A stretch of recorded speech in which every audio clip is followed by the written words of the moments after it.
Aonde que aparece? Bem em cima da... Ah, tá, já vi. Aham, você está gravando.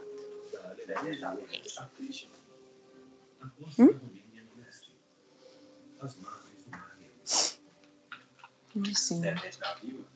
Eu arrumei.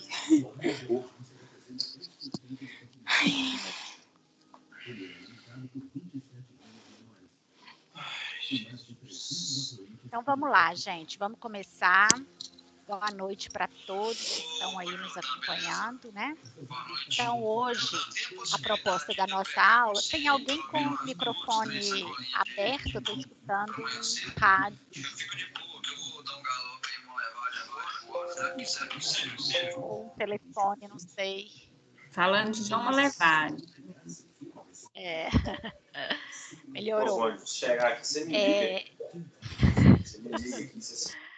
Verá, né? O trabalho, a proposta da aula de hoje é fazer uma correção, né, comentada do nosso trabalho avaliativo, que encerrou o prazo, né, ontem, para alguns que tiveram problema hoje, às 14 horas. Nós já fizemos a apuração das notas e vamos estar divulgando o mais rápido possível no portal para vocês. Bom, vamos lá então. Deixa eu passar aqui.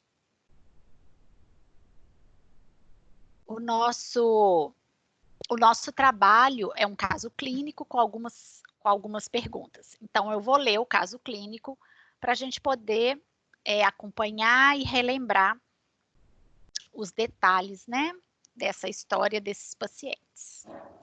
Então, caso clínico. Davi é uma criança de 6 anos de idade que mora no bairro Betânia, na cidade de Ipatinga. Davi frequenta a escola municipal do seu bairro no período da manhã. Durante a tarde, ele fica com sua avó, Dona Lúcia, que cuida do irmãozinho mais novo de Davi durante todo o dia.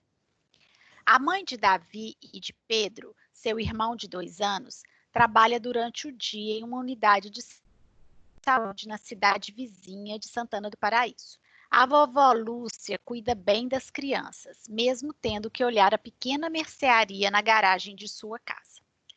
Na escola, Davi se alimenta da merenda oferecida para todos os alunos e na saída da aula ganha sempre uma guloseima da tia que vai buscá-lo. A mãe das crianças se preocupa com a saúde bucal dos filhos, mas não tem controle sobre a alimentação oferecida pela vovó durante o dia e nem pelo acesso das crianças a produtos cariogênicos vendidos na mercearia. A escovação somente é feita aos finais de semana, quando a mãe está em casa. Com o início do atendimento noturno de odontopediatria na clínica escola da Faculdade Pitágoras de Ipatinga, a mãe de Davi e Pedro aproveitou a oportunidade para levá-los ao dentista. Os dados mais importantes serão descritos a seguir. Como que eu tiro da tela esse... que está em cima aqui do meu texto? Deixa eu ver se eu consigo te ajudar. O meu também está em cima. Como que eu tiro da tela? Espera aí, Lívia. Deixa eu ver aqui. Naqueles 3 pontinhos... Sei. 3 pontinhos. Mais ações. Olha aí,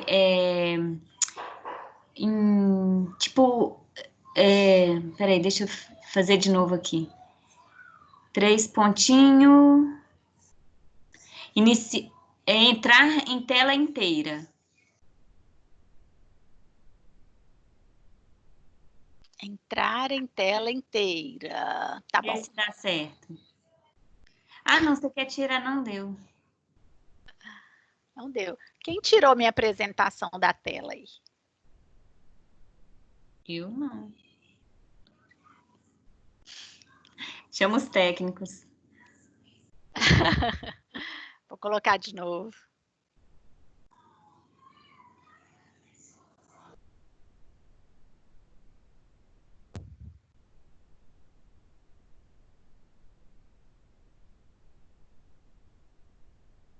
Vamos ler o que dá para a gente ler, né? Então, vamos lá. Davi, peso 23 quilogramas, sem alterações sistêmicas importantes e sem história de alergias. Primeira consulta ao dentista. Essa é a primeira consulta ao dentista, mas não sente medo, segundo o relato da mãe. Ao exame intrabucal, foram constatadas alterações em alguns elementos dentais e a presença de abscesso na região vestibular do elemento 61 e 54, se não me falha a memória, porque aqui está cortando. Tá bom, esse é o nosso caso clínico. Então, aqui está nosso paciente, né? E que a gente vai analisar. Então, uma foto. Então, nós vamos analisar aquilo que a gente estiver conseguindo visualizar nessa imagem. E o odontograma do paciente. Sendo que o S aqui é de fazer selante. Adriana, então, onde que tem E? Oi. Na minha tela está escrito que não, que está com problema em exibir conteúdo. Você pôs para compartilhar a sua tela? Tá aparecendo nada aqui. Tá assim, Nada? não é possível exibir conteúdo.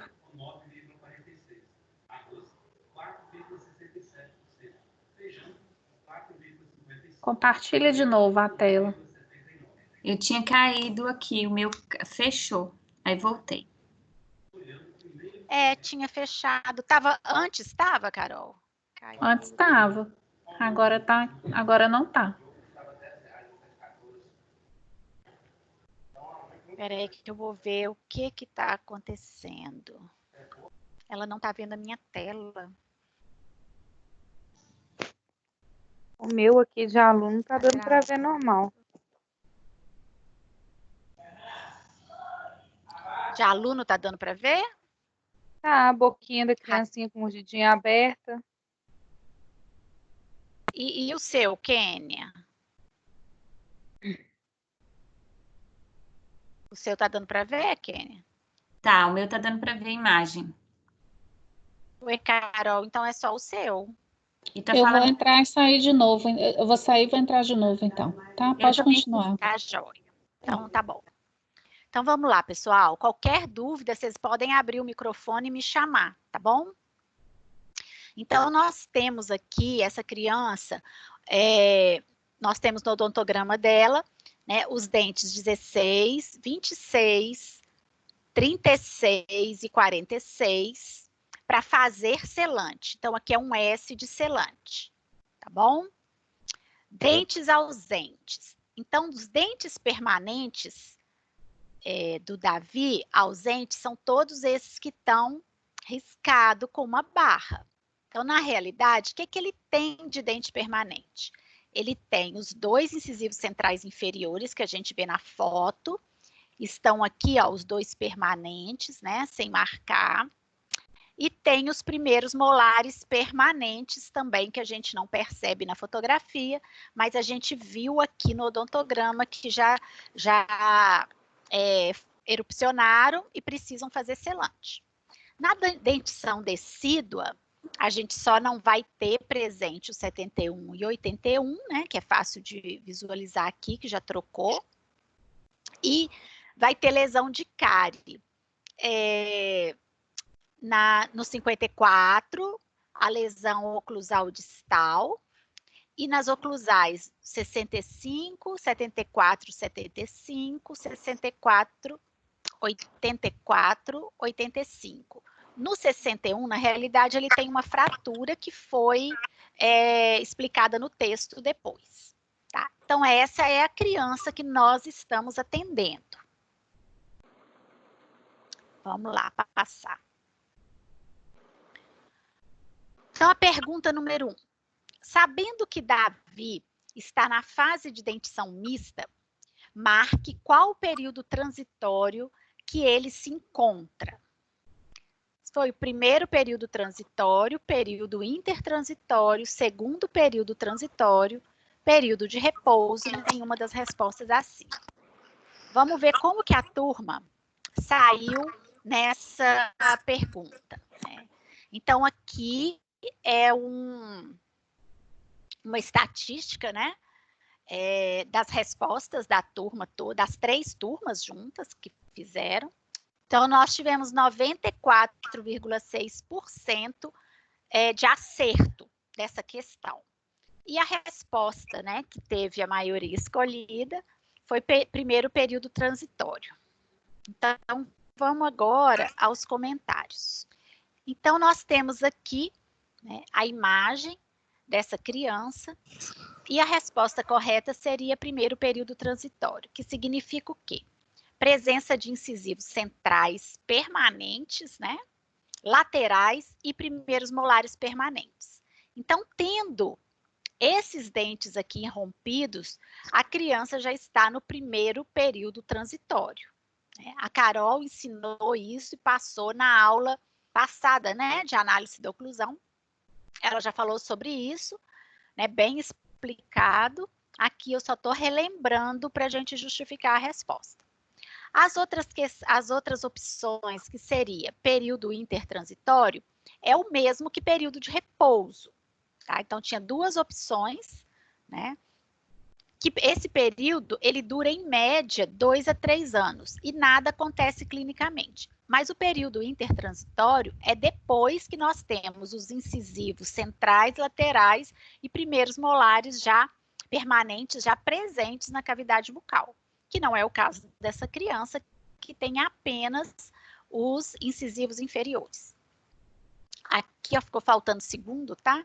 O segundo período transitório, ele vai ser caracterizado pela substituição dos caninos descidos por permanentes, pela substituição dos molares descidos dos primeiros molares por pré-molares e dos segundos molares por molares permanentes. Então, pela a erupção dos segundos molares, né? Porque não tem o descido, que também não está nessa fase aqui. Então, a resposta correta é o primeiro período transitório. Alguma dúvida para todo mundo que está aí na turma escutando? Alguma dúvida sobre essa questão dos períodos transitórios? Se tiver, pode interromper, gente.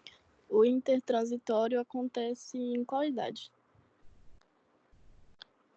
Olha, a idade, nós não estamos considerando a idade, nós estamos considerando a condição de cronologia de erupção, tá? Porque a idade vai variar. Nós já aprendemos isso, né? Que a idade, ela tem uma estimativa, mas ela não pode ser considerada exato. Ah, vai ser de 8 a 10 anos. Pode ser de 8 a 10 anos, mas como pode ser mais tarde ou mais cedo, depende de cada criança. Né? Depende quando ele começa a trocar, né, a fazer essa substituição do descido pelo permanente. Então, o importante é saber que o período intertransitório, ele está entre os dois, entre o primeiro período transitório e o segundo período transitório. E a característica dele é justamente não acontecer nenhuma troca, nenhuma substituição de dente descido por permanente. Então, é aquela criança, vocês vão ver isso claro lá na clínica na hora que a gente estiver atendendo. A criança passa, né, pelo aquele primeiro momento que ela troca os incisivos centrais, os incisivos laterais e nasce, ao mesmo tempo, os primeiros molares permanentes. Então, isso caracteriza o primeiro período transitório. Aí para de trocar. Tem algumas famílias, algumas mães, que até falam com a gente assim, ah, ele trocou vários dentes, acho que agora não vai trocar mais não. Ele está no período intertransitório, porque ele fica aí por volta de uns 2 anos sem trocar mais nenhum dente descido, o que confunde um pouco até a família, principalmente pela anatomia dos dentes, dos molares descidos, a anatomia ser parecida com o dente permanente. Então, muitas mães acham que a criança não vai trocar mais. Então, quando que sai da fase, né, do período intertransitório? Quando acontece, então, a substituição ou dos caninos descidos pelos caninos permanentes, ou então dos molares descidos pelos pré-molares, ou então a erupção do segundo molar permanente. Então, quando acontece, começa esse segundo momento, é o segundo período transitório. transitório, que acontece, então, depois do período de repouso, tá bom? Vamos passar para frente. Então, essa foi a primeira questão. Quem marcou o primeiro período transitório vai ser a segunda questão. Fala o seguinte: após a evidenciação de placa bacteriana, foram identificadas as quantidades de placa bacteriana por superfície descritas abaixo. Calcule o índice de higiene oral simplificado do paciente. Alguém mexeu na minha tela.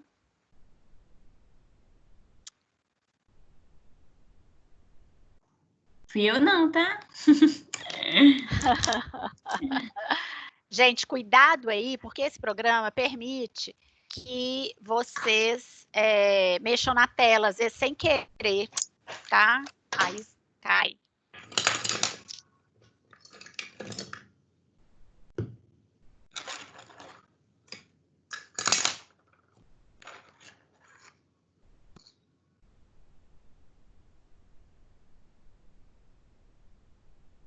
Adriana, eu tô achando que tá caindo sozinho.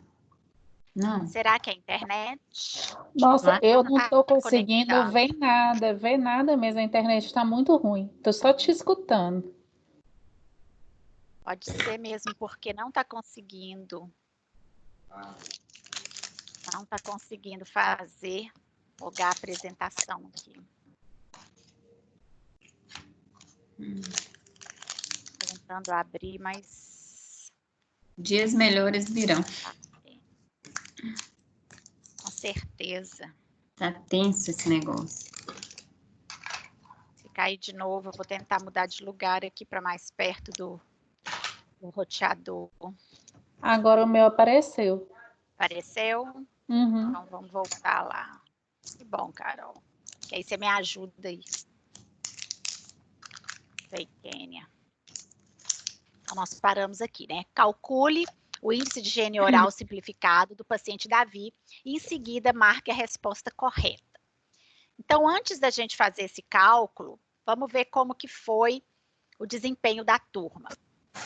Então, nós tivemos aqui 82,1%, né, dos alunos responderam higiene oral deficiente.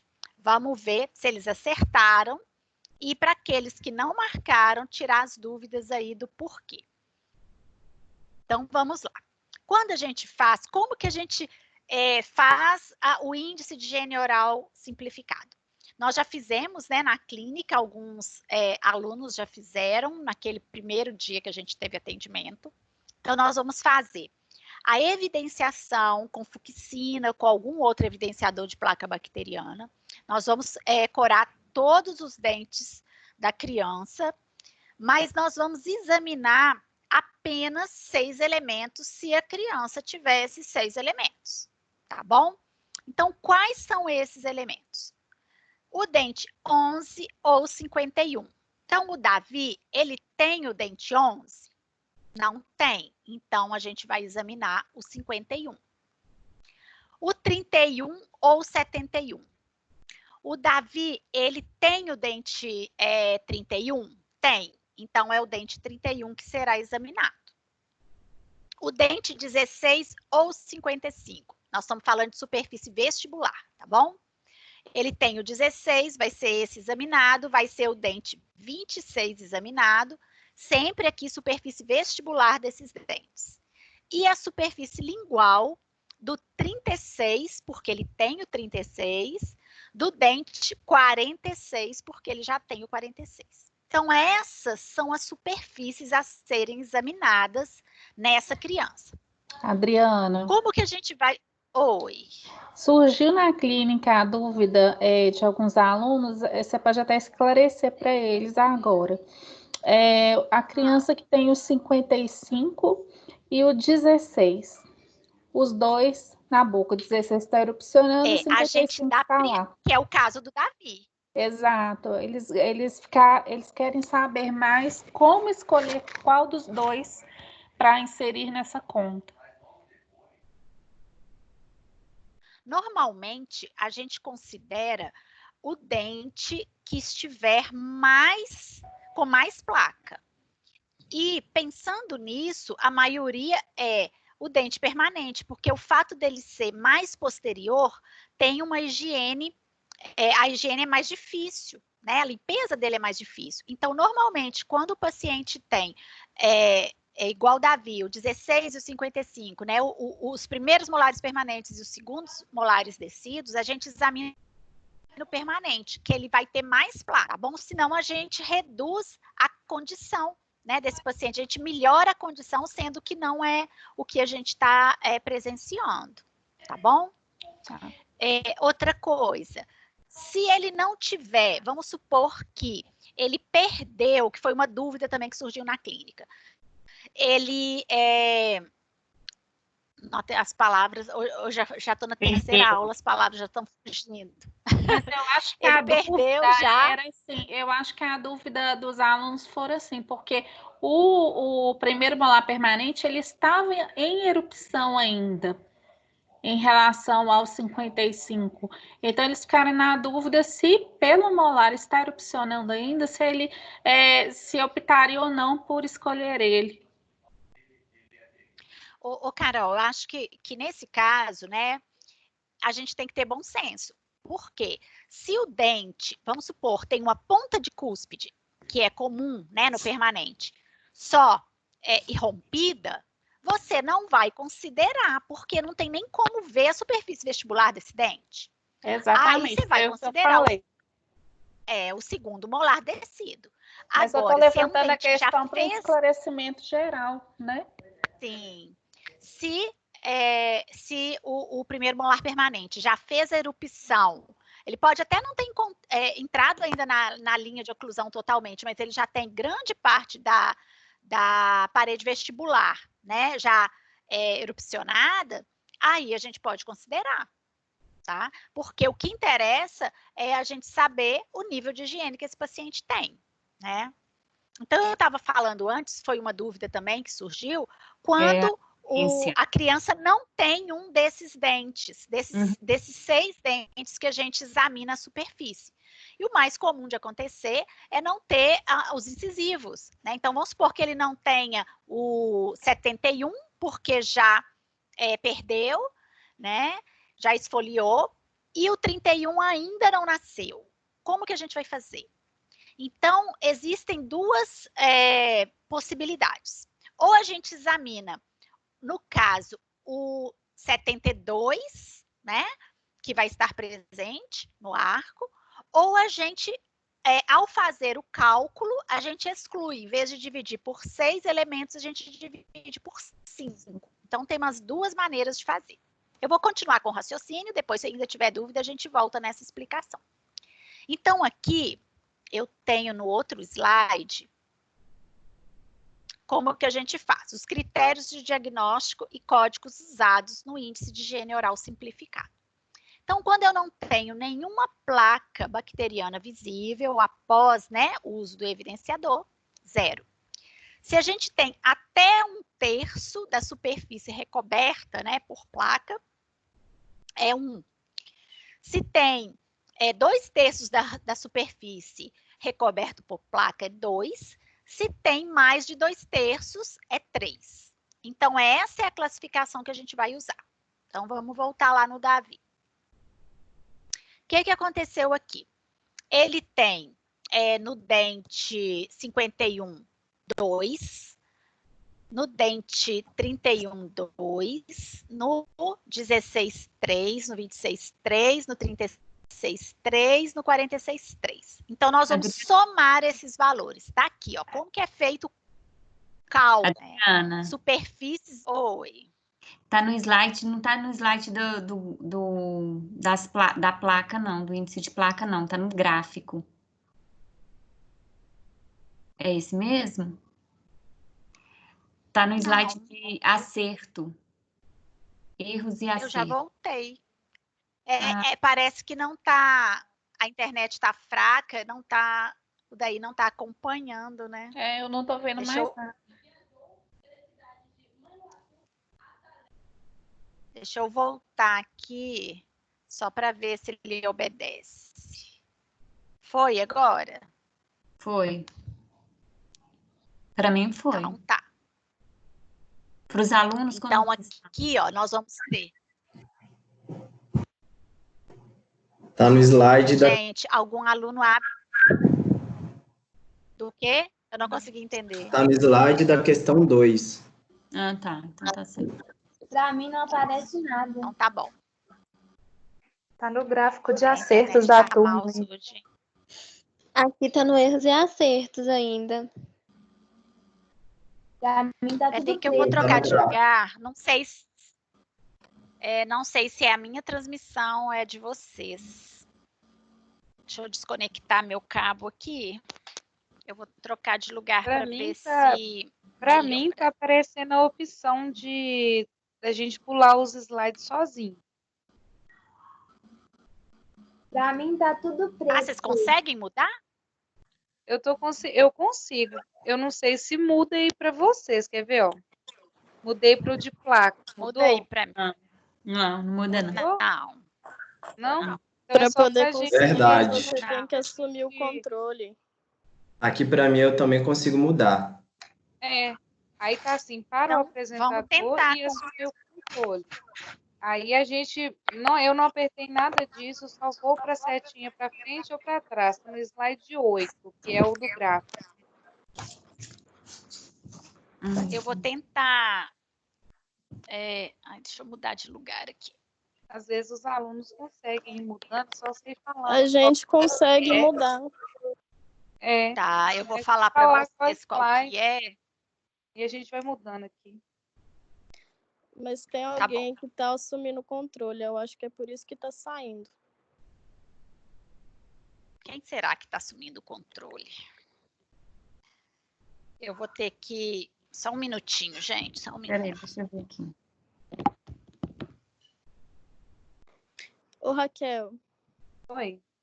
para você aparece a opção de assumir o controle? Aparece, mas não apertei, não. Ah, Agora a tela saiu de novo. deve aparecer para todo mundo. Aí, tipo, alguém clica e sai da tela dela. Ah, entendi. Agora saiu aqui para mim, mas não apertei nada, não. Alguém Saiu. deve ter- Eu acho Saiu que da ela minha que. tela, gente. Ah, não, ela tá aí ainda. Não, eu tô aqui, eu só fui buscar. Eu mudei de lugar para ver se a internet aqui estava melhor. Adriana, eu acho que Oi. você vai ter que, em algum lugar aí, organizar quem assume tirar o controle de algumas É, pessoas. porque tá todo mundo com controle, parece.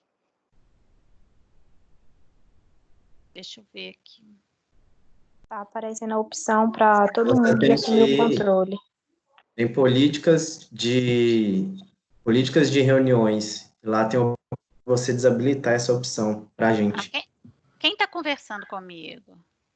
Deilson. Que falou. E onde Cleilson, que é onde assim? que fica isso? Tá, aí tá em inglês ou tá em português? Tá em inglês. Inglês. Vai aparecer meeting policies. Eu sou péssimo no inglês, então nem reparo. Tá melhor do que eu. Mas eu não acho isso aqui, não. Tá nos Tem três tipo um, pontinhos. tem tipo um calendário. Ah, você tem que voltar lá no início. Daí, isso aí eu vou ter que sair. Mas vamos tentar aqui. Se não der, eu volto e começo de novo, tá bom? Ok. É só ninguém mexer ficar em aí. assumir Se o alguém controle. mexer, vai sair.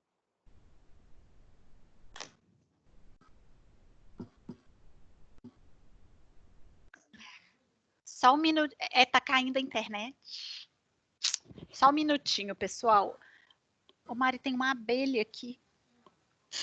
Ah, Eu meu acho que ela Deus. sumiu. Eu tô aqui correndo um certo risco, né? Vamos lá, gente. Vamos voltar aqui. É bom que tudo vale, né? Vamos tentar ver se abre agora, se a gente vai.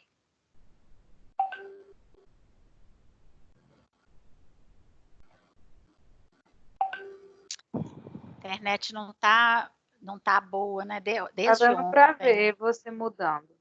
Tá dando para ver, né? Então vamos lá. Vamos voltar para essa tela. Eu alterei lá, Adriana, tá? Você Esse alterou? negócio Vamos lá. alterei. Ah, Vou ver se beleza. sumiu. Sumiu. Tá alterado, então. Então, vamos. Então, aqui, gente, nós vamos somar, tá?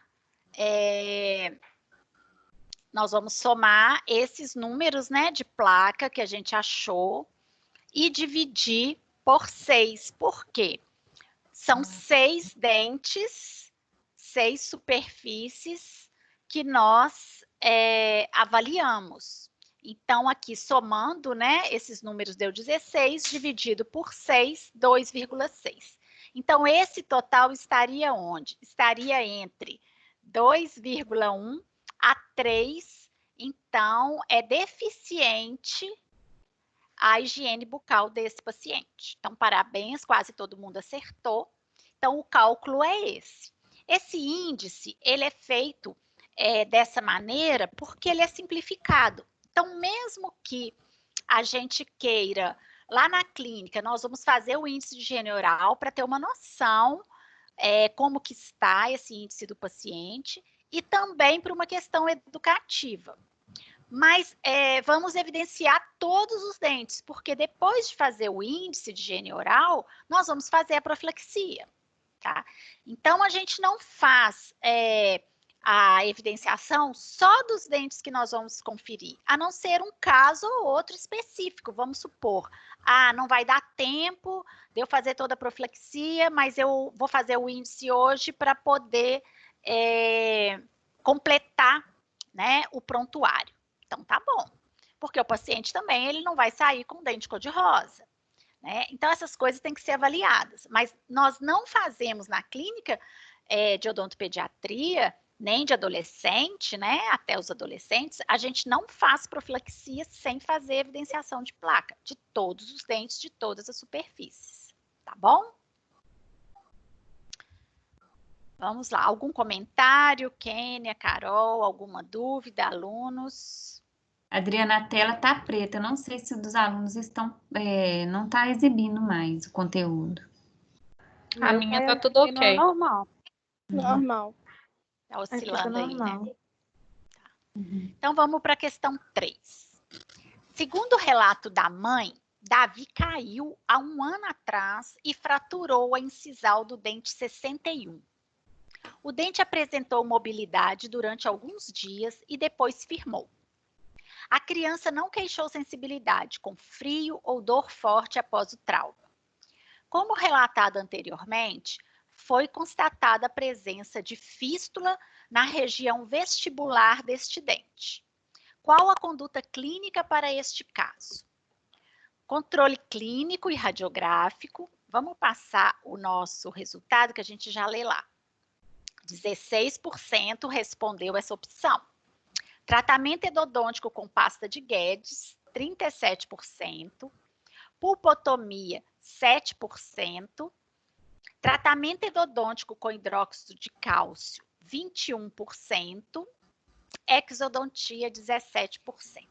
A resposta certa é tratamento endodôntico com hidróxido de cálcio.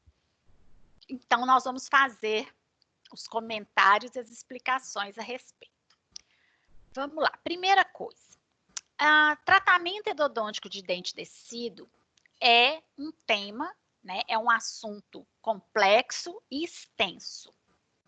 E aí, semana que vem, não percam, né, a aula da professora Kênia, que ela vai falar para a gente tudo de mais novo que tem sobre tratamento endodôntico em dentes descidos.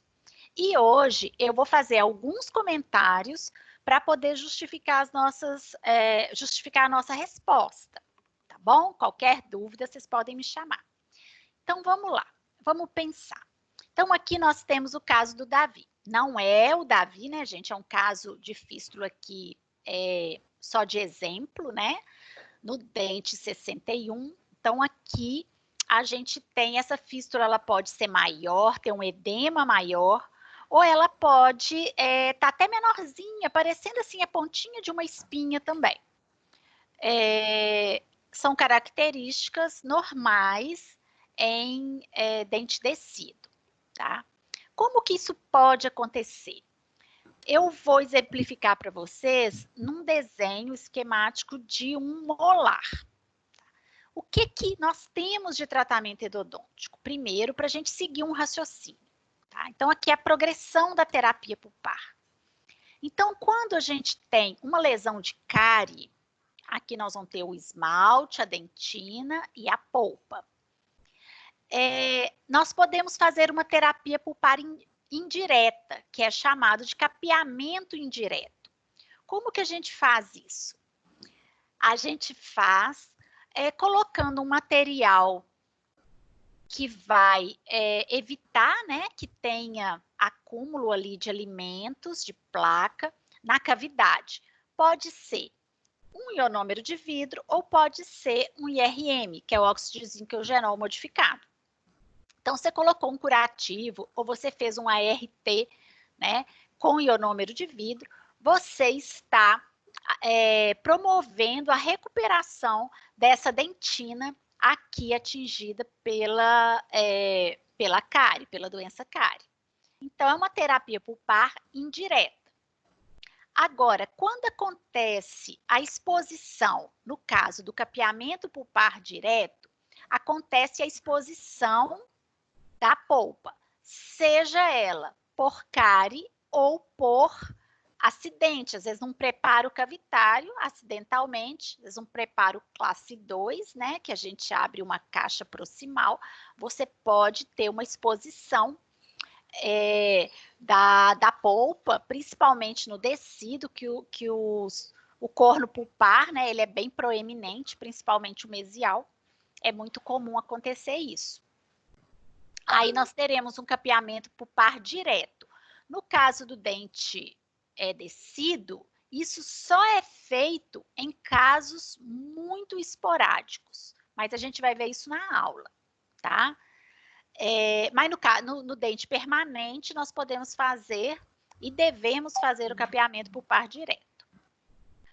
No caso da pulpotomia, como que é? O corte da polpa é feito aqui no assoalho da câmara pulpar, mantendo, né, a polpa radicular. Então, quando a gente fala pulpotomia, é a remoção da polpa da câmara pulpar, tá bom? E quando a gente fala em pulpectomia, seja ela parcial ou total, até o ápice, é a remoção de toda a polpa dos canais radiculares. Então, aqui é uma classificação básica para a gente poder tá explicando e vocês acompanhando.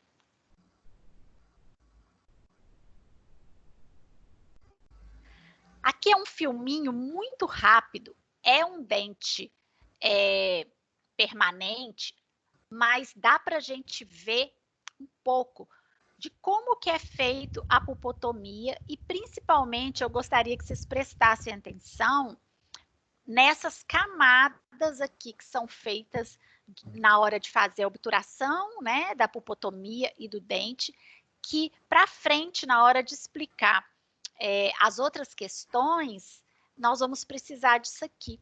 Então, achei interessante esse vídeo, porque ele mostra bem algumas coisas que eu vou falar. Ele dura 3 minutinhos, é rapidinho, eu vou passar para vocês. 4 minutinhos. Tem?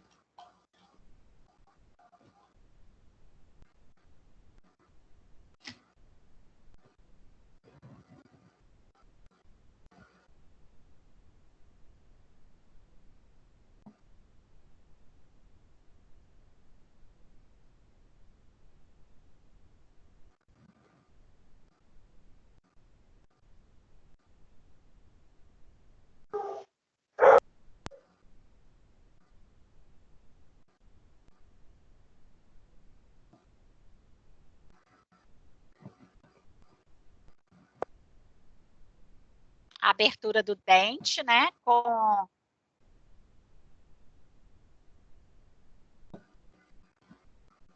a broca diamantada. Vídeo passando, não. O vídeo tá travado. Não? Não, para nós aqui tá aparecendo, não. Só tá a entrada É dele, mas não sei começar. Não passou? Tá. Não. Eu vou parar. É, Parar. tem como os alunos dar o play aí.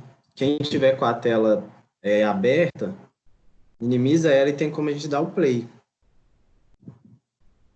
Mas vamos deixar, Denilson, porque é a internet que não está dando conta. Ele é muito pequenininho, depois vocês assistem na hora que eu colocar, né, para vocês gravado, aí vocês assistem, vocês vão conseguir acompanhar meu raciocínio, porque eu acho que ele vai travar durante a apresentação aqui, a internet não está ajudando, tá? Eu vou passar para frente e depois vocês vão assistir. É bem legal, dá para a gente ver aqui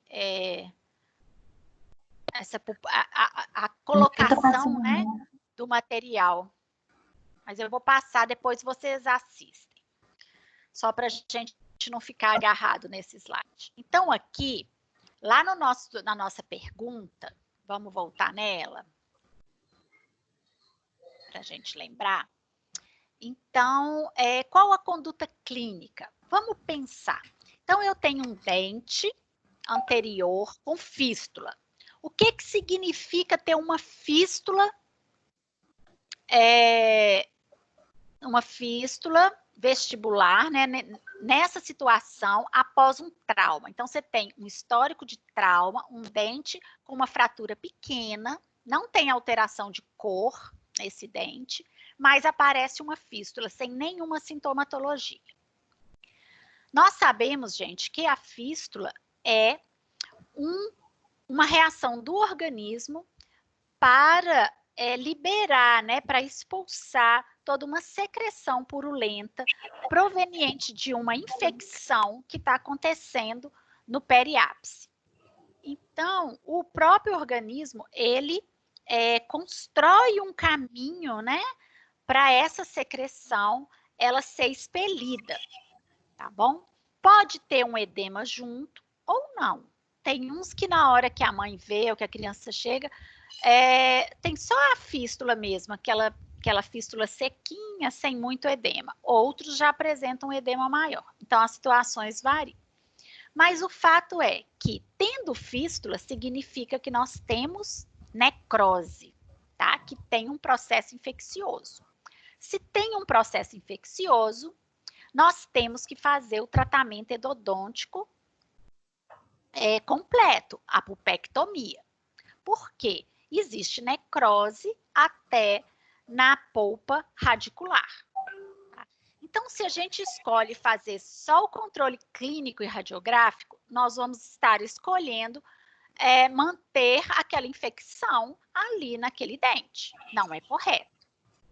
Se a gente escolhe fazer uma pulpotomia, que é a terceira opção aqui, a gente estaria escolhendo fazer a remoção parcial de uma polpa que já não existe mais, que já está necrosada. Então, nós continuaríamos na polpa radicular, né, dentro dos condutos, com bactérias que estão causando essa infecção. Então, também não estaria correto, porque eu não estou resolvendo o problema. Se eu escolho tratamento endodôntico com pasta de Guedes-Pinto, aqui nós temos duas opções. Temos com pasta de Guedes-Pinto e com hidróxido de cálcio. A exodontia, eu não vou nem comentar, né, gente? A gente não vai fazer exodontia de um dente que tem ainda raiz, que não está na hora, né, de fazer a sua troca, né, pelo dente permanente e que não tem nenhum outro sinal ou sintoma que justifique fazer a exodontia.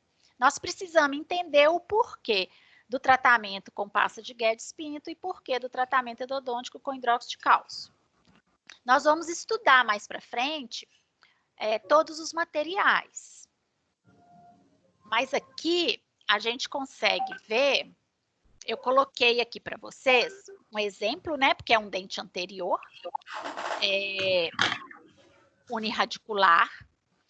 Nós temos de hidróxido de cálcio alguns prontos no mercado, né? Esse Ultracal, a pasta de Kahlen, são produtos já prontos para ser inseridos, mas nós usamos também o hidróxido de cálcio, PA, misturando com soro. A gente mesmo faz a pasta e pode fazer a obturação do conduto, tá bom? Agora, a outra opção, que é a pasta de Guedes, como que a gente faz a pasta de Guedes-Pinto? Ela é feita de rifocorte, a pasta original, porque o rifocorte saiu de linha, a gente não encontra mais para comprar, né? Nós estamos substituindo pelo Oncilon, ou então comprando manipulado essa pasta, tá? Mas vamos falar com os nomes como se fosse a pasta original. Então, a gente tem aqui essa pomada, né, de rifocorte. A gente tem o iodofórmio, que vem em pó. E a gente tem o paramono, que são gotas de paramono. Então, como que a gente faz? A gente mistura em proporções já definidas, né, as quantidades, 1 centímetro de pomada, né, de rifocorte. Aqui também 1 centímetro de um tubinho de anestésico de iodofórmio e 3 gotas de paramono. Ao misturar esses 3 ingredientes aqui, esses 3 medicamentos, né, nós vamos ter uma pasta nessa consistência e que fica com essa cor por causa do iodofórmio.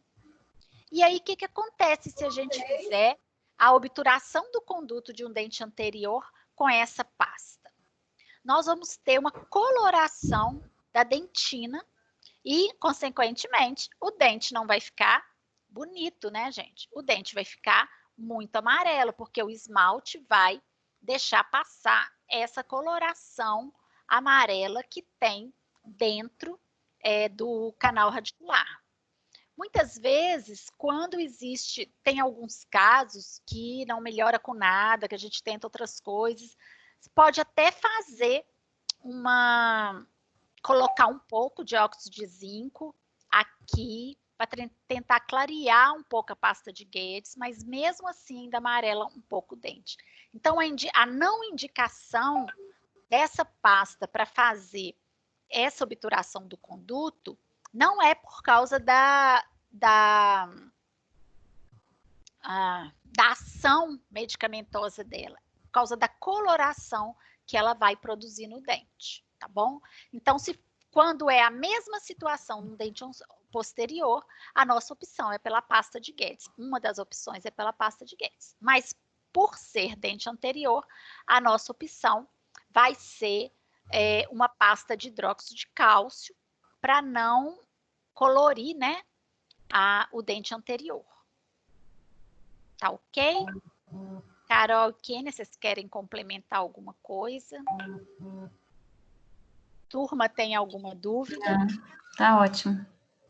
Tá ok? Uhum. Então, vamos lá na questão 4. Observe a foto de Davi e selecione a opção correta para análise da oclusão. Como que a turma foi nessa questão? Então, 82% acertou, né? Que é uma mordida aberta anterior e uma mordida cruzada posterior. Então, vamos ver a resposta aqui. Então, vocês conseguem visualizar bem essa questão da mordida aberta? Olha, a criança está em oclusão. Ela conseguiu ter aqui um trespasse, né, correto dos dentes superiores em relação aos inferiores? Não conseguiu, né? A gente vê que a mordida está aberta, então fica fácil de diagnosticar. Agora, nos dentes posteriores, esse lado aqui, a foto não está tão boa, mas a gente percebe que está mais topo a topo, só que do lado esquerdo dá para ver nitidamente que desde o canino ao canino, primeiro molar descido, segundo molar descido, os 3 estão cruzados, quer dizer, né, essa superfície vestibular desses dentes deveriam estar aqui, ó, por vestibular dos inferiores, e não dessa maneira. Então, essa região aqui, ela ela está diferente, né, do direito, mas quando nós temos duas situações, a gente considera a situação, vamos dizer assim, mais grave. Então, aqui é mordida cruzada posterior e mordida aberta anterior. Alguma dúvida, gente, a respeito dessa questão? Não? Então, tá bom. Questão 5. Considerando que as lesões de cárie apresentadas pelo paciente Davi são lesões amolecidas em dentina e de coloração amarelada, qual o tratamento indicado para os dentes posteriores? Então, vamos voltar lá na questão da endodontia, né? Só que agora, vamos pensar... gente, desculpa aqui. Eu estou falando uma questão já pensando na outra. Vou voltar aqui. Considerando, então, que as lesões de cárie apresentadas por Davi são lesões amolecidas em dentina e de coloração amarelada, qual o tratamento indicado para os dentes posteriores? Eu quero mostrar para vocês. É isso aqui. O odontograma de Davi. Então, nós temos aqui nos dentes posteriores cáries oclusais e no 54 uma lesão oclusal e distal. Esse 54 que tem uma fístula que a gente vai ver na outra questão. Então, qual que é a característica da lesão? É uma lesão amolecida, tipo essa, que é só um exemplo, tá? Não é o caso dele. É uma lesão que você olha para esse dente, você já vê que a dentina está amolecida. Esse aqui, ó, dá um exemplo. Quando você coloca a colher de dentina, parece que vai soltar a lasca inteira, né? A dentina inteira vai soltar. Essa já está numa fase um pouco melhor do que desse lado, do lado esquerdo aqui, tá? Porque aqui já está começando a ter uma mineralização. Quando a Kenny explicou naquela aula de ART, né? A gente só remove o que está desorganizado. Então, se tiver em lascas, a gente ainda deixa a dentina em lascas. Então, o que a gente faria nesses dentes posteriores, considerando que o Davi é um paciente que tem uma dieta cariogênica, que não tem uma frequência, né, de higiene bucal diária, porque a mãe só tem tempo no final de semana para fazer a escovação supervisionada dessa criança. Ela tem acesso à mercearia da avó, são todos fatores que levam essa criança a ser um paciente de risco para cárie. Ela tem acesso à mercearia que tem guloseimas, que tem biscoito, ela assiste televisão comendo biscoito, ela ganha os doces da tia quando vai buscar a criança na porta da escola todos os dias. Então, o acesso dele aos alimentos cariogênicos é grande. E ele já apresenta lesões com características de lesões ativas em dentina. Então, isso vai exigir que a gente pense em algo para esse paciente que vai recuperar, que vai estabilizar essa condição dele, né? Antes de restaurar, nós precisamos estabilizar, adequar o meio bucal desse paciente. E hoje, o que a gente vai poder usar nele? O mais indicado seria, vamos voltar aqui nas opções. O que a gente excluiria? Nós faríamos restaurações em amálgama. Se a gente for fazer nesse paciente já restaurações definitivas, sejam elas em amálgama ou resina, nós vamos ter que fazer tratamento endodôntico, né? De todos os dentes que estiverem com lesões mais profundas. E também nós não vamos conseguir recuperar ou estabilizar o meio bucal, que é o nosso primeiro objetivo. Num segundo momento, quando já estiver estabilizada essas lesões, nós podemos fazer restaurações definitivas. Mas primeiro nós precisamos de paralisar essas lesões ativas, sejam elas em esmalte ou em dentina, tá bom? Nesse caso aqui, né, foi descrito já lesões em dentina. Então, a escolha é a RT com cimento ionômero de vidro. Por quê? por vários motivos que vocês já escutaram na aula de ART, né, o uso dele.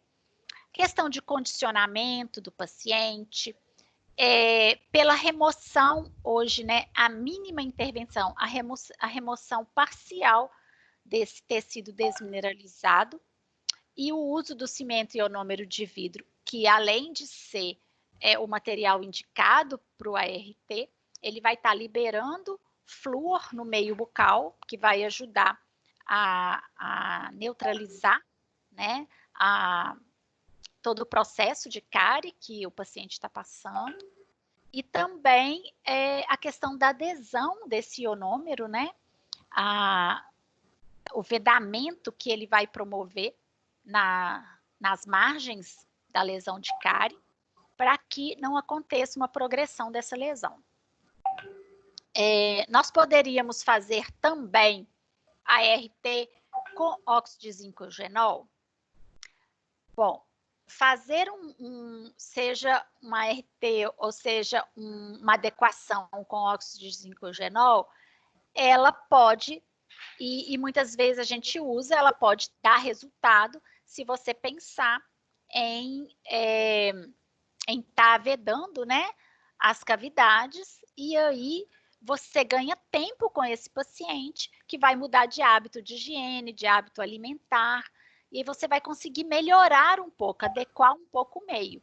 Mas você não vai ter o efeito do flúor no meio bucal e muitas vezes também um bom selamento das margens, porque o óxido de zinco vai fraturar mais do que o cimento ionômero de vidro. A gente teria que ter um controle muito mais rigoroso desse paciente, dependendo da extensão dessa cavidade, ele vai ficar muito pouco, porque ele vai quebrar com facilidade. Outro comentário em relação aos selantes resinosos. Os selantes resinosos, eles têm sua indicação, nós podemos discutir isso depois, né, as indicações do selante resinoso e ionomérico, as diferenças, e no caso desse paciente, que ele mostrou aqui para a gente que tem necessidade, né, de selar os primeiros molares permanentes, que são dentes que nesse momento estão correndo risco, porque nós já temos um meio bucal propício para o desenvolvimento de cárie, principalmente num dente recém-erupcionado, mas, por outro lado, esses dentes não têm cárie. Então, poderia fazer um selante resinoso aqui? Até poderia, mas nesse momento desse paciente não é indicado. O melhor seria fazer o selante ionomérico pela dúvida entre ter ou não desmineralização nessas fissuras e para aumentar também a disponibilidade de flúor na cavidade bucal desse paciente. Na hora que ele estabilizar, ele tiver com uma dieta mais adequada, uma higiene bucal melhor e também com a estabilização da progressão dessas lesões de cárie, aí sim, num outro momento, num outro retorno, a gente poderia fazer o selante, então, resinoso nesses molares permanentes, tá bom? Vocês querem completar alguma coisa ou perguntar ou alguma dúvida? Não? Então, vamos passar para frente. Questão 6. A aplicação tópica de flúor é um procedimento importante para restabelecer o equilíbrio mineral na cavidade bucal de Davi. Foi escolhido o flúor gel acidulado aplicado em moldeiras de cera para este caso. Escolha a opção incorreta em relação aos cuidados durante o procedimento a ser realizado. Usar o sugador durante todo o tempo de aplicação de flúor gel. Colocar pouca quantidade de flúor gel nas moldeiras. Manter o paciente sentado na cadeira odontológica durante o procedimento. Cuspir exaustivamente após a retirada das moldeiras. Lavar a boca logo após a aplicação de flúor gel. Então, vamos ver aqui. Bom, A resposta certa, né, que no caso é a resposta incorreta em relação a esse procedimento, é lavar a boca logo após a aplicação de flúor gel. 91% aqui acertou, né, a questão, e vamos fazer alguns comentários em relação a isso. Como que deve ser feita essa aplicação de flúor gel?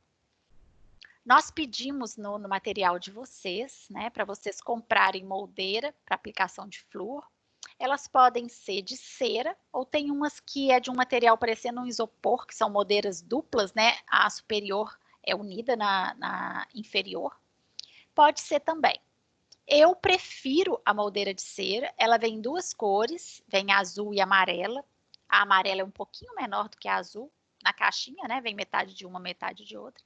Porque essa moldeira permite você cortar do tamanho da arcada da criança e também moldar apertando, né? Apertando, depois que você coloca, como está mostrando aqui, coloca a moldeira, aí dá para a gente apertar um pouco, aqui ela está recortada, para não ficar uma moldeira grande demais, para não causar ânsia de vômito na criança. Além de tudo, muitos, dependendo da idade, não vão ter os molares permanentes, aí a gente corta com a tesourinha aqui atrás, além de cortar um pouco, né, também na parte da frente, quando a criança é menor, para incomodar o mínimo possível. Porque o ideal é que essa moldeira cubra apenas os dentes e que fique certinha, porque aí a gente consegue manter a moldeira na boca da criança pelo tempo adequado, durante 1 minuto completo. Se você coloca muito gel, ou a moldeira muito grande, ou as duas ao mesmo tempo, muitas vezes a criança ela não vai tolerar, tá? Lembrando que o flúor gel é acidulado, né? Tem acidulado e tem o neutro, mas o acidulado ele vai promover muita salivação. E quanto menos quantidade, a gente vai colocar quanto desse flúor? Apenas o suficiente para essa espuminha que tem aqui dentro, ó, absorver o gel. Não precisa sobrar nada. Nós temos que lembrar que o flúor, ele, em grande quantidade, ele é tóxico. E aí, esse flúor gel é muito concentrado, 1,23. Então, nós não podemos colocar em excesso e nem ficar aplicando o flúor sem a proteção da moldeira. É muito arriscado. Eu não aconselho ninguém a fazer isso, tá bom? Se a criança vomitar, passar mal, tiver qualquer coisa, a culpa vai ser sempre do flúor, tá bom? Que ele engoliu, né? Que foi muito. Então, vamos tomar cuidado. A gente não precisa de grande quantidade de flúor para fazer com que tenha o efeito desejado, tá bom? A posição da criança na cadeira, sempre sentado, tá? Aqui, ó, tá sentado, aqui tá sentado. Não precisa colocar esse abridor de boca, aqui foi colocado apenas para poder fazer a foto, tá bom? Não precisa, é só a moldeira, sempre com sugador, gente. Não vamos colocar o flúor e sair de perto da criança, nós temos que ficar o tempo todo monitorando, sugando, para que essa criança não faça nenhum, ela vai engolir o mínimo possível desse flúor, né? Para poder não ter nenhum problema de intoxicação, seja ela crônica ou aguda, tá bom? Então, vamos ver as outras opções, deixa eu ver se já passo aqui, deixa eu voltar, porque eu já esqueci a opção. Então, usar o sugador durante todo o tempo da aplicação, ok. Colocar pouca quantidade de flúor na moldeira, manter o paciente sentado na cadeira odontológica durante o procedimento e retirou a moldeira, passou 1 minuto, retirou a moldeira, mandar o paciente cuspir, a gente suga tudo que conseguir e depois manda ele cuspir bastante depois que retira a moldeira. Vamos lavar a boca logo depois? Não, não vamos. Por quê? Você poderia lavar? Poderia. Porque o efeito do flúor, ele já foi atingido durante aquele tempo que ele ficou em contato com a superfície do dente. Só que se a gente lavar ou deixar o paciente alimentar, beber água logo depois que aplicou o flúor, o risco dele ingerir uma grande quantidade que sobrou ali nas mucosas, né, que sobrou na gengiva, na língua, é maior. Então, quando a gente fala com o paciente assim, olha, não lava a boca, não toma água agora, fica meia hora sem alimentar, porque aí ele vai salivando e vai engolindo aos poucos, né? Não vai ser tudo de uma vez, se ele beber água, se a gente lavar a boca e ele engolir um pouco daquela água. Muita criança, a gente joga água e fala assim, cospe. Antes de você terminar de falar cospe, já engoliu. Né? Então, para evitar esse tipo de problema, a gente suga bastante, manda o paciente cuspir e ficar sem lavar a boca e sem alimentar pelo menos uma meia hora, tá bom? Não é em relação ao efeito do flúor, é em relação à toxicidade, a evitar problemas de intoxicação. Outro comentário que eu queria fazer é o seguinte, tem muita criança também que a gente consegue melhores resultados colocam a moldeira superior, segura, espera um minuto, vai sugando, conversando com a criança, contando algum caso interessante, depois tira essa, suga bastante, coloca a inferior e faz o mesmo procedimento. Se for um adolescente, você pode colocar as duas de uma vez, colocar o sugador tranquilo. Agora, nas crianças menores, usar separado, às vezes a gente consegue um melhor resultado, né, uma melhor aceitação da criança do que usando as duas juntas. Tudo bem aí ou alguma dúvida? Quer completar alguma coisa, Carol? Se quiser, pode falar, tá bom? Não, tudo certo na minha parte. A gente tem que esclarecer bem que é o flúor acidulado e por que não neutro? Porque o neutro é mais indicado para sensibilidade, né? As pessoas que estão fazendo clareamento, e o acidulado ele tem maior concentração de flúor. Por isso que a escolha é o neutro, o acidulado, ele tem mais concentração de flúor, por isso que é a indicação do acidulado, tá? O acidulado tem mais concentração de flúor. E o neutro, menos quantidade, é indicado mais para casos de sensibilidade, tá bom? Só isso. Ok. Eu coloquei essa imagem aqui porque muitos alunos falam comigo assim, eu trabalho num outro consultório, eu estou fazendo estágio, o dentista lá não usa moldeira, tá? Então, vamos fazer alguns comentários. Primeiro, aqui é um paciente, né, adolescente, que o controle é muito mais fácil do que uma criança pequena, tá bom? Outra coisa, quando vocês precisarem fazer uma aplicação de flúor sem moldeira, tem que sempre pensar. Primeira coisa, você tem que ter um bom isolamento do campo. Então, aqui conseguiu, mas tem paciente que saliva muito, que a gente não consegue manter todos os dentes assim, isolados, sequinho, para fazer uma aplicação. Né? Primeiro que a superfície vai ter que estar bem limpa, né, secar, para poder colocar o flúor. Outra opção que a gente teria é fazer por hemiarco, né? Em vez de colocar esse abridor de boca aqui, ele tem até uma parte aqui, ó, dentro, que segura um pouco a língua do paciente, o que facilita um pouco. Mas eu acho muito mais seguro você fazer por hemiarco quando vai fazer com rolinho de algodão. Na clínica, nós não vamos fazer assim, pelo risco. Mas, no consultório de vocês, se vocês quiserem aplicar, eu recomendo colocar rolinho de algodão, primeiro no superior, né? Coloca num hemiarco, seca, aplica o flúor, marca 1 minuto, suga bastante, tira o excesso, faz do outro lado a mesma coisa, para depois fazer no hemiarco inferior, ou o contrário, né? Começar no inferior, depois fazer no superior. Às vezes, o paciente que saliva muito, é preferível você fazer o inferior primeiro, porque ele vai começar a salivar tanto que quando a gente faz o superior primeiro, depois a gente não consegue fazer o inferior, porque mesmo com todo o controle, com sugador e tudo, a salivação é muita. Mas se for um paciente tranquilo, às vezes dá para fazer. Mas eu acho que não vale a pena em vista da facilidade e também dos benefícios, né, de controlar a deglutição do flúor gel quando você aplica com moldeira, tá bom? As moldeiras que são unidas, né, a parte superior da inferior, eu não coloquei uma foto aqui, ela pode ser usada também. O único inconveniente é quando a criança tem a boca muito pequena, de qualquer jeito a gente tem que cortar, porque aí ela não cabe na boquinha da criança, mas também pode ser usada. Bom, vamos para a questão 7. Vamos voltar lá no caso das endodontias. Aquela questão anterior eu estava pensando que era essa aqui. O elemento dental 54 apresentou lesão de cárie nas superfícies oclusal e distal, além da presença de fístula.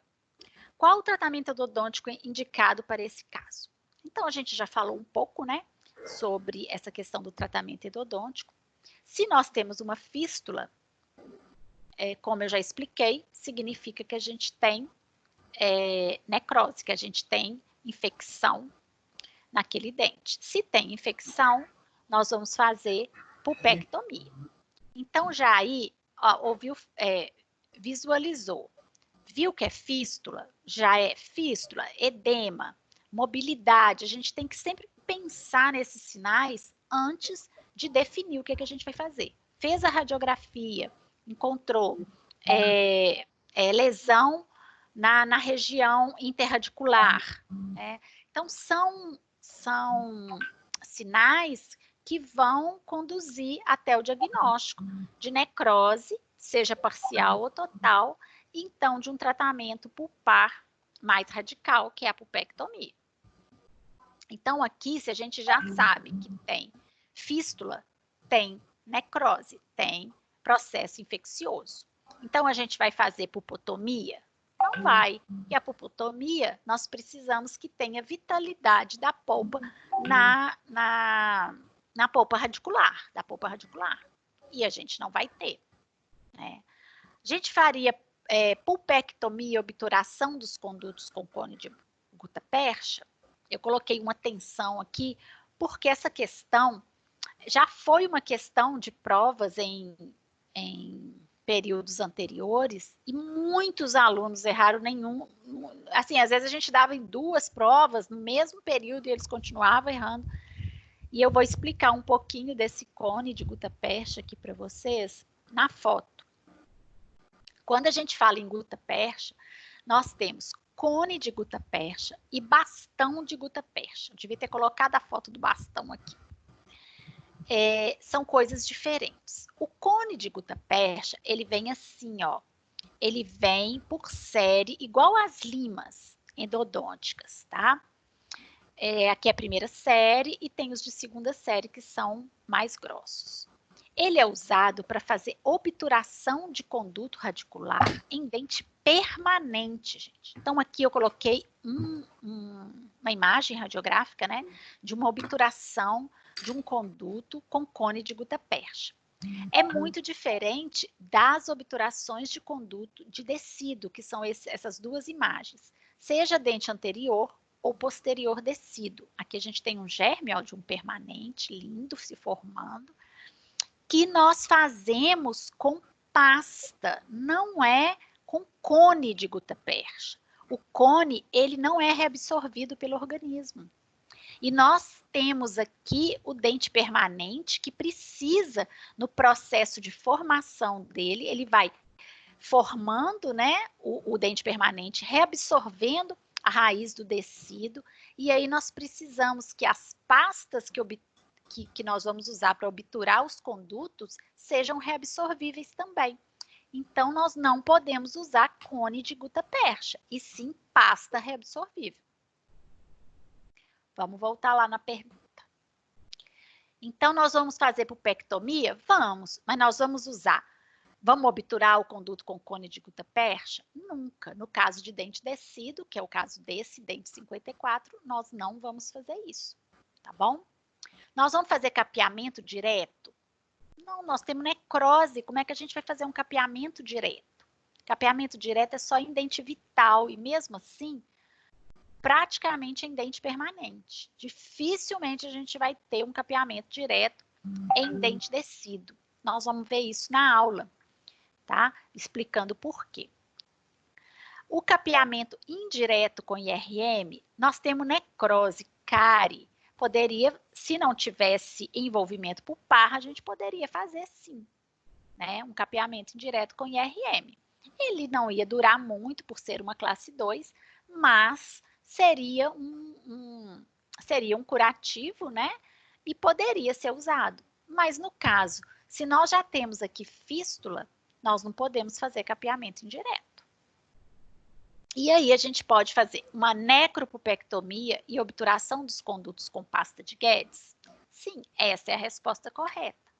A necropupectomia já está indicando que é uma pulpectomia, um dente que tem necrose, né? E a obturação dos condutos com pasta de Guedes, igual eu falei anteriormente, é uma das pastas, né, que nós podemos usar. E sendo dente posterior, ele pode amarelar um pouco, mas não vai interferir tanto na estética do paciente. Então, essa seria a resposta correta. Vamos ver aqui no nosso gráfico, 80%, né, dos alunos colocou essa resposta e acertou, tá? Então, esses alunos que colocaram, né, pulpotomia, lembrar sempre que quando a gente faz pulpotomia, é um corte da polpa coronária. Então, você tem que ter vitalidade da polpa radicular. E se aqui você já tem a fístula, que é um indicativo de necrose, você não tem mais essa vitalidade na polpa radicular. Por isso que está errada. Tudo bem, gente? Alguma dúvida? Coloquei aqui para vocês, olha, se nós temos fístula, nós temos necrose. Então, aqui uma cavidade, né, de cárie. Olhando na radiografia, pode ser que a gente não veja nitidamente o comprometimento pulpar, né? Mas aqui já pode ter tido contaminação dessa polpa, necrose e o paciente ter fístula, mesmo sem ter também a lesão aqui interradicular, que é o mais comum, tá? Como tem paciente que tem lesões extensas e não tem fístula. Então, a gente vai ter uma variedade aí de situações que nós precisamos analisar para fechar um diagnóstico e um plano de tratamento. Bom, a 8ª e última questão, né? Davi vai precisar de terapia medicamentosa com antibiótico para controle dos abscessos presentes na cavidade bucal. Considerando que o antibiótico de escolha foi a amoxicilina 250 mg, calcule a dose que deverá ser administrada para o paciente e marque a opção correta.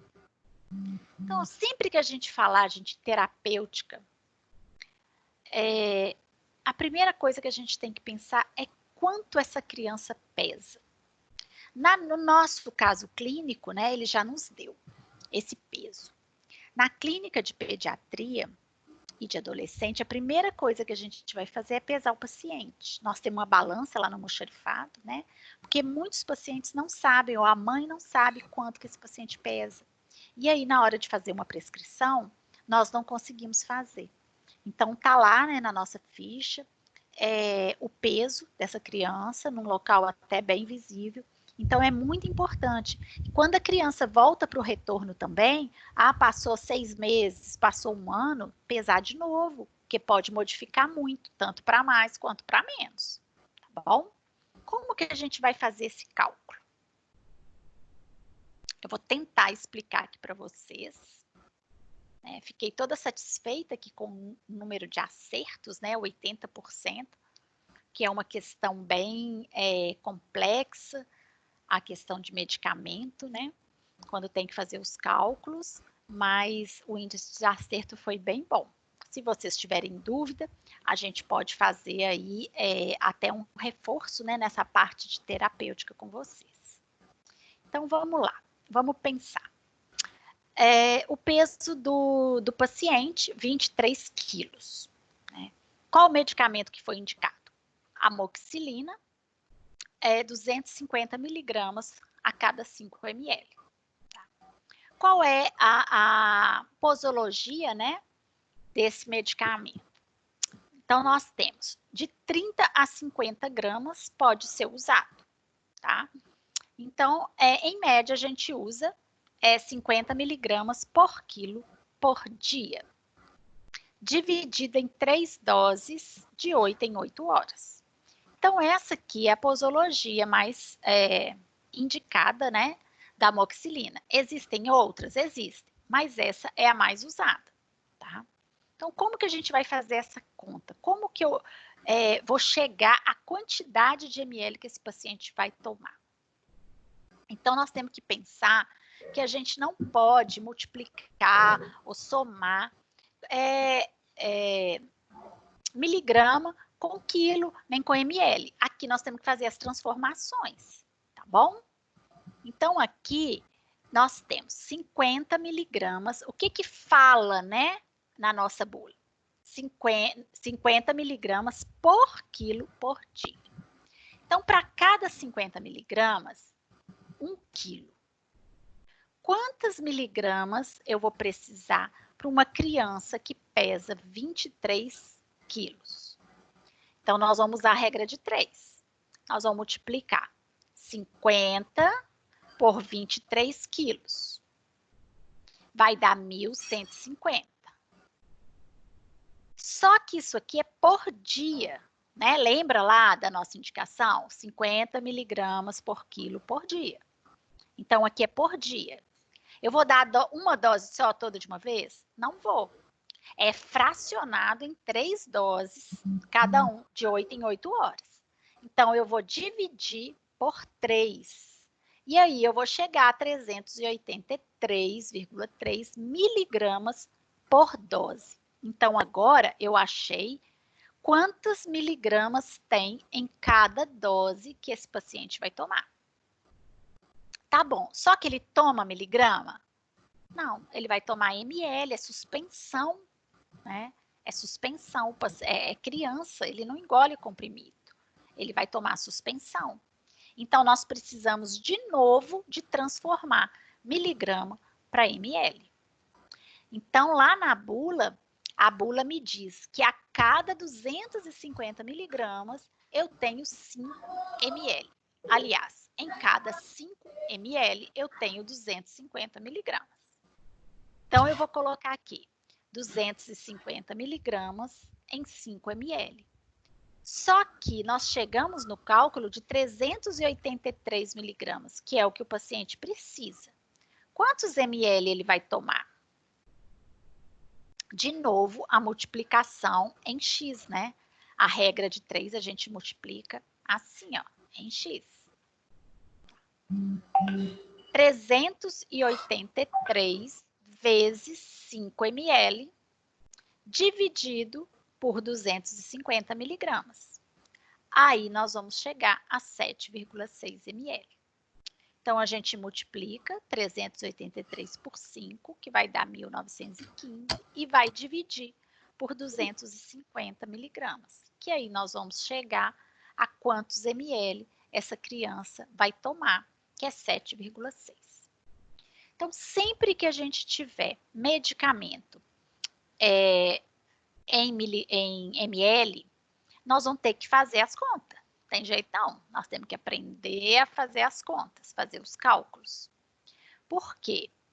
Porque o peso vai modificar, né, a quantidade que a criança vai tomar. E também, quando for em gotas, tem medicamentos que nós temos ainda que fazer a transformação.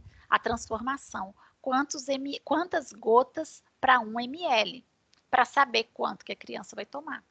Então, às vezes, todo medicamento, na hora que você abre a bula, tem lá, quando ele é em gota, tem lá o equivalente. Tantas gotas equivalem a 1 ml. Então, vamos supor, 10 gotas equivale a 1 ml. Ele precisa de tomar 7 ml, vamos supor que ele está tomando gota, que é só um exemplo, tá? Então, quanto que ele vai tomar? Ele vai tomar 70 gotas, tá?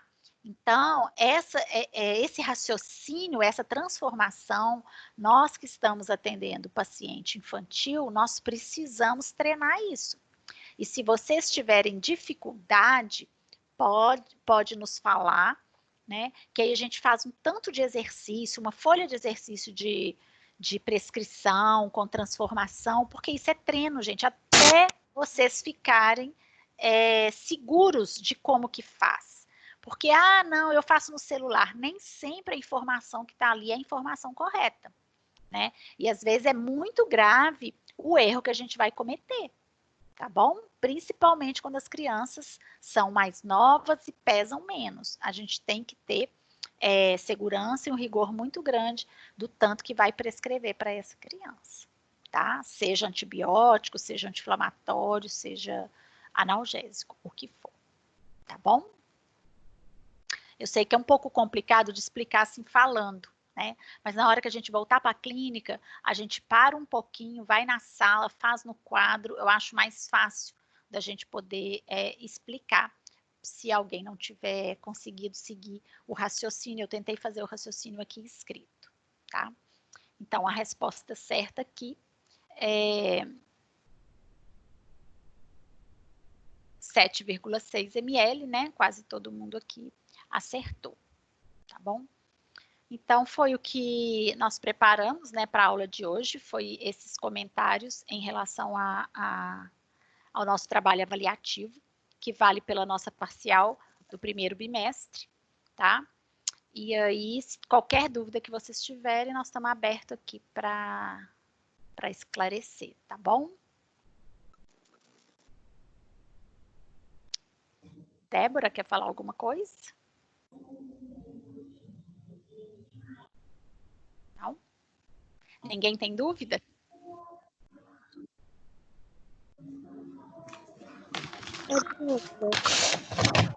Que bom, ué. Se ninguém tem dúvida é porque tá bom. Gente, não...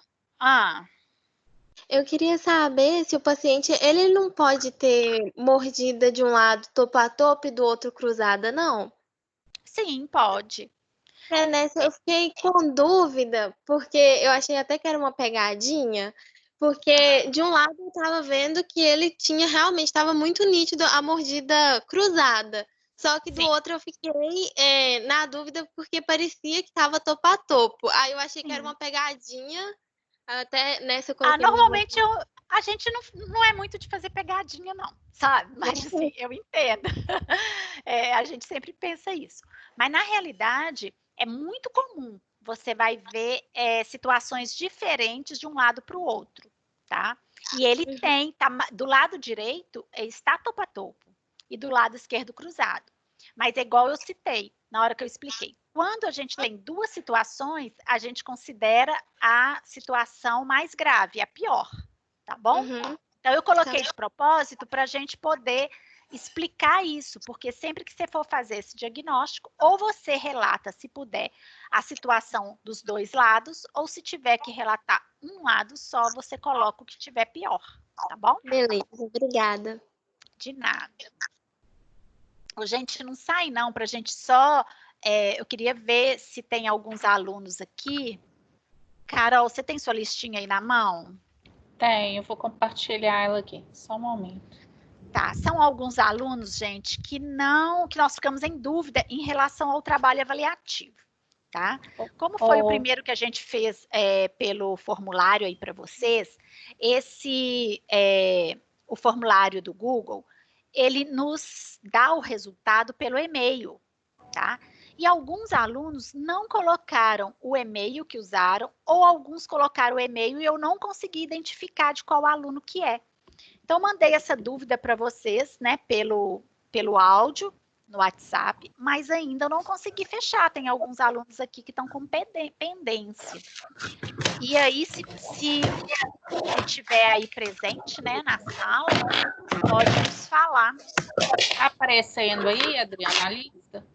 Tá aparecendo. Essa lista é da turma de clínica integrada de atenção à criança, que não responderam, são os alunos que não responderam o trabalho avaliativo, então sem nota.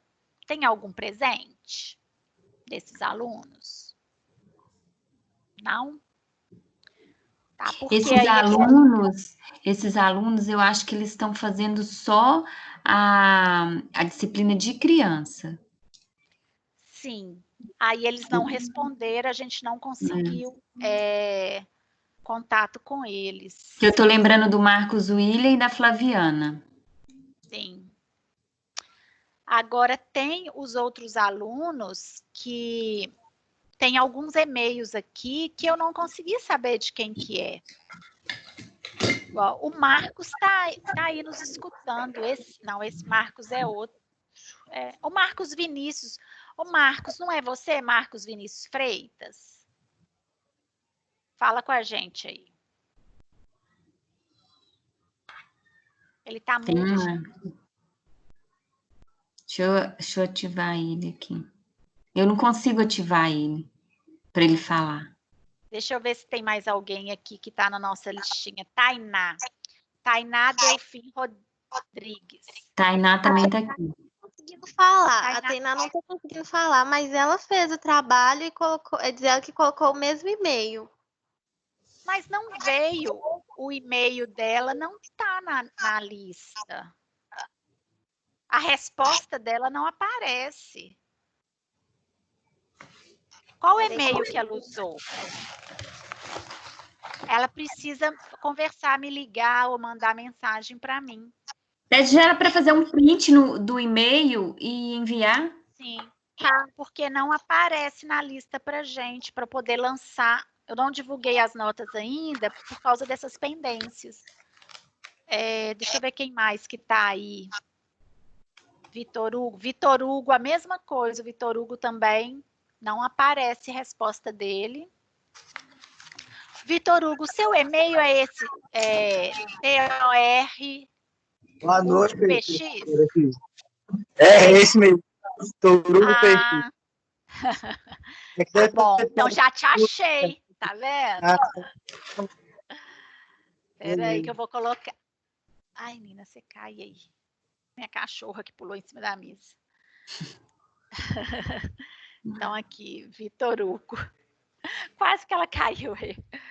Vitor Hugo. Então, tá, que bom, resolvi esse. Tem um outro aqui, João Vitor. João Vitor, eu não sei, Barbó, alguma coisa. O João Vitor, ele aparece o e-mail, mas ele não está em nenhuma lista. Eu não entendi. Então, eu mandei para vocês esses nomes e eu precisava desse retorno de vocês. Deise Souza. Deise está aqui? Vocês conhecem a Deise? Não, gente? Ninguém conhece? Também tem um e-mail dela e não aparece. Mili Nunes. É Jamile, gente? Ah, deve ser Jamile. Jamile tá aí? Isso, é a Jamile mesmo. Jamile Nunes, que também não escreveu. Então, Jamile, já achei duas. Então, ficou aqui a Deise Souza Araújo, que eu não achei, tá com pendência. Tem um outro aqui que tá assim, S-A-H-E-V-E. Não sei quem é. Até rimou essa pessoa. E aí, quem ficar faltando, então, depois entra em contato com a gente, que eu faço, ou eu, ou Carol, ou Kênia, a gente faz uma retificação na nota, para poder divulgar. Eu vou incluir, então, a nota da Jamile e do Vitor Hugo, que nós achamos aqui, e as outras pendências a gente faz uma retificação, caso eles apareçam. Tá bom? Mais alguma dúvida? Da Tainá eu vou conferir. Vocês podem falar com ela que eu vou conferir de novo nos e-mails, tá bom? Kênia e Carol, alguma coisa mais? Não, é só. Eu vou esperar até amanhã para fazer o lançamento dessas notas e eu aguardo esses alunos manifestarem, né? Ou para você, ou para mim, para a Kênia, a situação. Vocês que conhecem, né, que estão aqui, que conhecem esses alunos, favor, entrar em contato com eles, falar que a gente está precisando de um retorno, porque amanhã a gente vai estar lançando as notas. Tá bom, gente, é isso. Obrigada, foi ótimo o trabalho, o resultado foi muito bom, tá? e eu espero que tenha esclarecido aí com a nossa aula. Semana que vem, então, não percam, né, a aula segunda-feira de tratamento endodôntico. E nessa semana, quinta-feira, é recesso da Semana Santa. Também a gente não teria aula, a turma que é de quinta, que hoje eu convidei a turma de segunda, quarta e quinta, né? E aí, quarta-feira, nós conversamos ainda para ver se vai ter, se a gente repete, né?